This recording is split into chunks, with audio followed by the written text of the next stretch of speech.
আসসালামু আলাইকুম ভিউয়ার্স, আবারও চলে এসেছি নতুন কোনো পিঠা রেসিপি নিয়ে। নরম তুলতুলে আর যা মুখে দিলেই মিলিয়ে যায় এমন একটা সহজ মজার মালাই পিঠা রেসিপি তোমাদের সঙ্গে শেয়ার করব।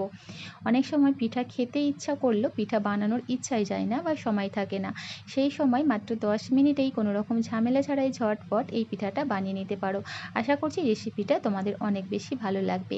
প্রথমেই আমি মালাই তৈরি করে নিচ্ছি। তার জন্য চুলায় প্যান বসিয়ে দিয়েছি আর দিয়ে দিলাম আগে থেকে জাল করে রাখা 500 ml দুধ। মিষ্টির জন্য দিয়ে দেব 3 চা চামচ চিনি। মিষ্টির পরিমাণটা অবশ্যই নিজেদের স্বাদ অনুযায়ী এখানে বাড়িয়ে কমে নিতে পারো। ভালোভাবে নেড়েচেড়ে মিশিয়ে নিচ্ছি। এখানে দুধটাকে আমি 1 থেকে 2 মিনিটের মতো একটু ফুটিয়ে নেব। এখানে দুধটা যখন খুব ভালোভাবে ফুটতে শুরু করবে দিয়ে দেব একটা এলাচ। এলাচের মুখটা একটু ফাটিয়ে দিয়েছি। এতে করে মালাইয়ের মধ্যে এলাচের ফ্লেভারটা খুব ভালোভাবে পাওয়া যাবে। আর এদিকে একটা বোলের মধ্যে নিয়েছি আগে থেকে জাল করে রাখা স্বাভাবিক তাপমাত্রা 2 চা চামচ লিকুইড দুধ আর দিয়েছি হাফ চা চামচ কর্নফ্লাওয়ার। কর্নফ্লাওয়ারটা দুধের সঙ্গে খুব ভালোভাবে নেড়েচেড়ে মিশিয়ে নিতে হবে। আর এই কর্নফ্লাওয়ারটা দেওয়ার জন্য মালাইটা দ্রুত ঘন হয়ে যাবে। দুধটা খুব বেশিক্ষণ জাল করে ঘন করার প্রয়োজন পড়বে না। কর্নফ্লাওয়ারটা দেওয়ার সাথে সাথেই খুব ভালোভাবে এর সঙ্গে খুব ভালোভাবে মিশিয়ে নিতে হবে। তারপর দুধটাকে এখানে আমি 1 মিনিটের মতো ফুটিয়ে নিয়েছি। এর থেকে বেশি আর মালাইটা ঘন করব না। দেখতেই পাচ্ছ বন্ধুরা, এই পর্যায়ে মালাইটা অনেকটা ঘন হয়ে গেছে। নামানোর আগে সামান্য একটু রোজ এসেন্স আমি ব্যবহার করেছি। এতে করে মালাইয়ের স্বাদ এবং ফ্লেভার অনেকটাই বেড়ে যাবে। পিঠাটা খেতেও ভীষণ মজার হবে। তবে তোমরা চাইলে এই পর্যায়ে সামান্য একটু গোলাপ পানিও ব্যবহার করতে পারো। এবার এই মালাইটা ভালোভাবে ঠান্ডা হওয়া পর্যন্ত একটা সাইডে রেখে দেব। ততক্ষণে চলো পিঠার জন্য পুরটা তৈরি করে নিই। এদিকে আমি 1 বাটি নারকেল কোড়া মিক্সি জারে দিয়ে একটু মিহি করে পেস্ট করে নিয়েছি।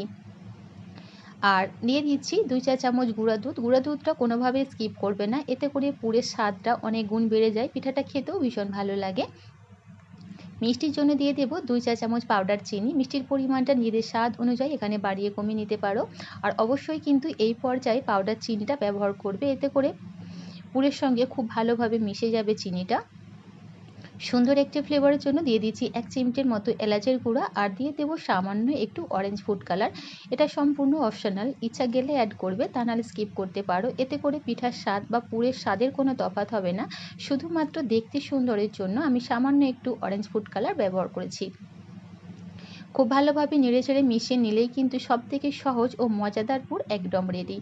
এই পুরটা খেতেও ভীষণ ভালো লাগে। অবশ্যই এইভাবে একবার ট্রাই করতে পারো। আর আজকের পিঠাগুলো তৈরি করব ব্রেড দিয়ে। কোনো রকম আটা, ময়দা, সুজি ঝামেলা ছাড়াই এত সহজে যে ব্রেড দিয়ে পিঠা তৈরি করা যায় বন্ধুরা, না বানিয়ে খেলে বিশ্বাসই করতে পারবে না। স্বাদের দিক থেকে আর কি বলবো সেটা জানার জন্য অবশ্যই রেসিপিটা একবার হলেও ট্রাই করতে পারো। তারপর একটা ব্রেড নিয়ে আমি ব্রেডের 4টে সাইড বা ব্রাউন অংশগুলো এভাবে কেটে নিচ্ছি। তারপর একটা বিনলি দিয়ে হাত দিয়ে একটু চেপে এভাবে বেলে নিতে হবে। একটু পাতলা করে এটাকে বেলে নিতে হবে। চেষ্টা করবে এই পিঠাটা তৈরি করার জন্য ফ্রেশ ব্রেড ব্যবহার করতে। এতে করে পিঠার স্বাদটাও অনেক বেশি ভালো পাবে। আর পিঠাটা তৈরি করতে কোনো রকম অসুবিধা হবে না। দেখবে একটাও পিঠা ফেটে যাবে না বা ভেঙে যাবে না। তারপর একটা গ্লাস দিয়ে এইভাবে কেটে নিচ্ছি। দেখতেই পেলে বন্ধুরা বানানো কতটা বেশি সহজ। আরও একটা তোমাদের আমি বানিয়ে দেখাচ্ছি। প্রথমে ব্রেডের 4টে সাইড বা ব্রাউন অংশগুলো এভাবে কেটে নিতে হবে। তারপর একটা বিনলি দিয়ে হাত দিয়ে একটু চেপে রুটিটাকে পাতলা করে বেলে নিতে হবে। তারপর একটা গ্লাস দিয়ে এইভাবে কেটে নিলেই কিন্তু তৈরি।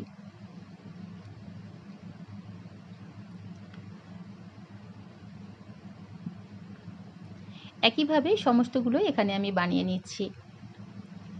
যারা আগে কখনো ব্রেড দিয়ে এই পিঠাটা তৈরি করোনি, প্লিজ বন্ধুরা আমি রিকোয়েস্ট করব একবার হলো এই রেসিপিটা বানিয়ে দেখ। খেতে অসম্ভব মজার হয়। দেখবে বাড়ির ছোট থেকে বড় সকলে অনেক বেশি পছন্দ করবে। একটা পিঠা তোমাদের আমি বানিয়ে দেখাচ্ছি। এখান থেকে একটা ব্রেড নিয়েছি আর এই যে পরিমাণ মতো পুর এভাবে দিয়ে দেব। তারপর 4টে সাইড এভাবে একটু পানি লাগিয়ে দেব। এতে করে দেখবে মুখটা খুব সুন্দরভাবে বন্ধ করতে পারবে। খুলে যাবার কোনো চান্স থাকবে না। হাত দিয়ে এভাবে একটু চেপে চেপে মুখটাকে বন্ধ করে দিতে হবে। আর ফ্রেশ ব্রেড ব্যবহার করলে এটা কিন্তু খুব সহজেই করতে পারবে। পিঠাগুলো ফেটেও যাবে না বা ভেঙেও যাবে না। দেখতেই পাচ্ছ বন্ধুরা কত সুন্দরভাবে পিঠাটা তৈরি হয়েছে। আরও একটা পিঠা তোমাদের আমি বানিয়ে দেখাচ্ছি।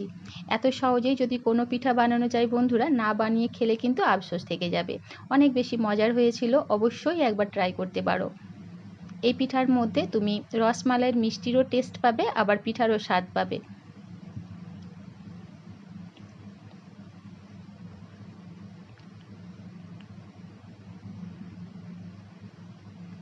এই তো এখানে আরও একটা পিঠা আমি বানিয়ে নিলাম। একইভাবে সমস্ত পিঠাগুলো এখানে তৈরি করে নিচ্ছি। এবার এই পিঠাগুলোকে নিয়ে আমি মালাইয়ের মধ্যে দিয়ে দেব। আর এই পর্যায়ে মালাইটা একদম ভালোভাবে ঠান্ডা থাকতে হবে। আমি কিন্তু এই মালাইটা ফ্রিজে রেখে খুব ভালোভাবে ঠান্ডা করে নিয়েছি।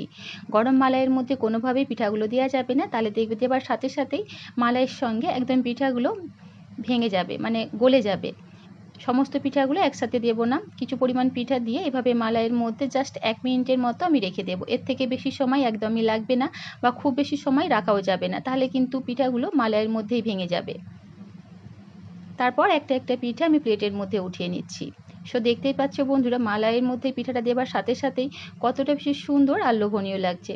খেতেও অসম্ভব মজার হয় বন্ধুরা, একবার হলেও ট্রাই করতে পারো। এর স্বাদটা যে কী পরিমাণ সেটা আর বলে বোঝানো সম্ভব না, তার জন্য অবশ্যই রেসিপিটা একবার হলেও ট্রাই করবে।